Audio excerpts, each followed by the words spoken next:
আপা কি আসলে আসবে মাসুদ ভাই? আমি বললাম যে ভাই টিকিট কি আমার হাতে? বাংলাদেশের জনগণ এবং রাষ্ট্র দায়িত্ব নিয়ে আসবে এবং ফাঁসির কাস্টে ঝুলাবার জন্যই ওনাকে শিক্ষক ছাত্রকে জিজ্ঞেস করেছে শিক্ষা কি?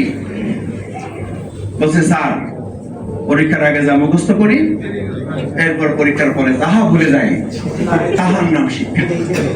বলছে এটার নাম শিক্ষা না, শিক্ষা হলো তাহা যাহা জানবা তাহা করবা না, যাহা করবা তাহা বলবা না। এটা বলছে কেন জানেন? ওই শিক্ষকের এই গল্পে এখনকার একটা সমীকরণ আছে।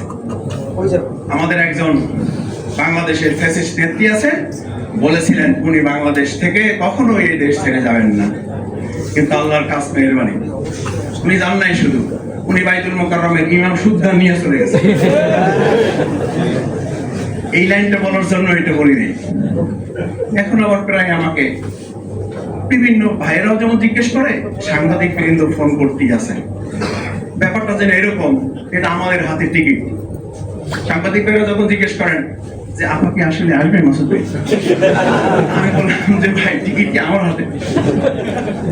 টিকিট তুলে যাওয়ার সময় আমাদের অনুমতি নাই, আমার মনে হয় আসার সময় অনুমতি নেবেন না। তবে এইটুকু বলতে পারি, উনি যাবেন বলছিলেন চলে গেছেন, আসবেন বলছিলেন উনি আসবেন, এটা নিশ্চিত। আর যদি আসেনি তাহলে ওনার দায়িত্বে আসবেন না, বাংলাদেশের জনগণ এবং রাষ্ট্র দায়িত্ব নিয়ে আসবে এবং ফাঁসির কাস্টে ঝুলাবার জন্যই ওনাকে।